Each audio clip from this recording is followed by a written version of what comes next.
Merhabalar, kanalıma ve mutfağıma hoş geldiniz. Bugün sizlere çok güzel lezzetli bir tarifle geldim. Tarifimizin ismi kabak sandal. Dilerseniz tarifimizin yapılışına geçelim. Öncelikle kabakların saplarını kesiyoruz. Daha sonra kabakları diklemesine ortadan ayırıp içlerini oyuyoruz.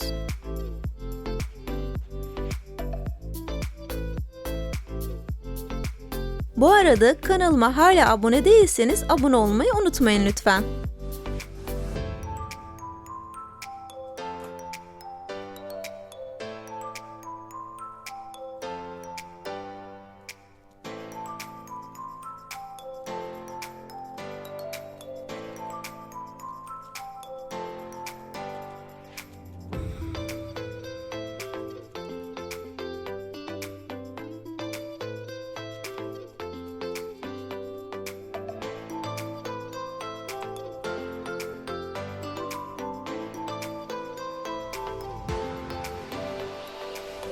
İçlerini oyduğumuz kabakları borcama dizip yağ, karabiber, kırmızı toz biberimizden yaptığımız sosumuzu kabaklarımızın üzerine sürüyoruz.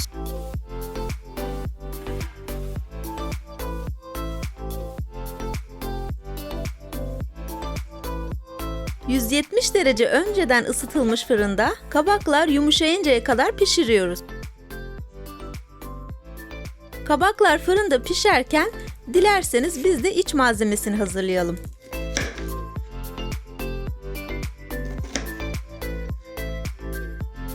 Soğanları ve biberleri ince ince doğruyoruz.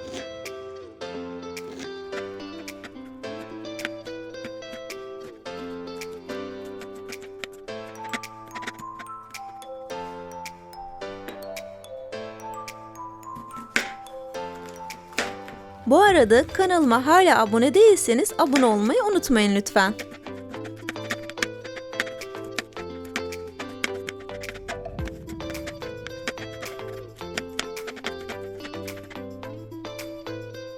Önceden ısıtılmış tenceremize veya tavamıza yağımızı alıyoruz. Soğan ve biberlerimizi pembeleşinceye kadar kavuruyoruz.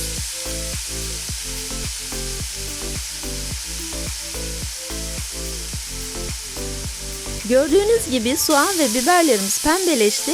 Şimdi üzerine kıymamızı ekliyoruz. Kıymamız suyunu çekene kadar kavuruyoruz.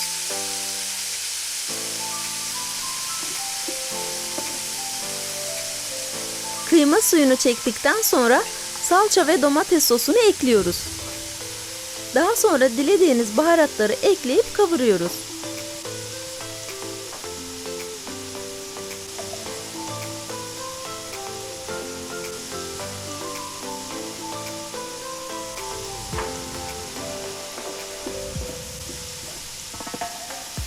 İç harcımız iyice kavruldu. Son olarak ince ince kıyılmış maydanozu ekleyip kapağını kapatıyoruz.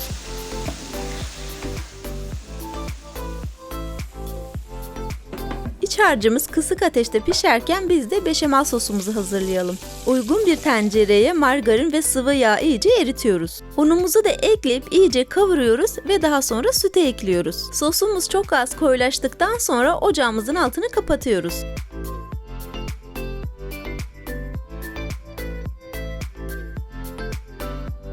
Kabaklarımızı fırından aldıktan sonra kıymalı harcımızı içine iyice yerleştiriyoruz. Bu arada TikTok ve Instagram'dan da günlük tariflerim için beni takip etmeyi unutmayın.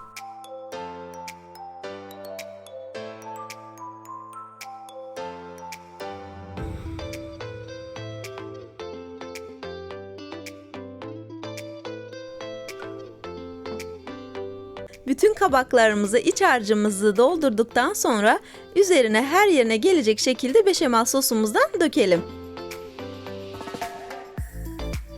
Beşamel sosumuzu döktükten sonra aromasını salması için 10 dakika kadar fırında pişiriyoruz. Daha sonra kabaklarımızın üzerine rendelenmiş kaşarlarımızı döküp tekrardan fırına veriyoruz. Kaşarlar eriyip üzerleri kızarıncaya kadar pişiriyoruz.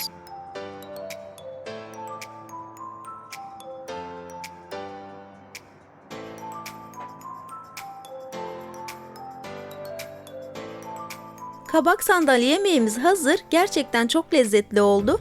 Kanalıma abone olmayı, beğeni atmayı ve yorum yapmayı unutmayın lütfen. Bir sonraki tarif videomda görüşmek üzere. Hoşça kalın.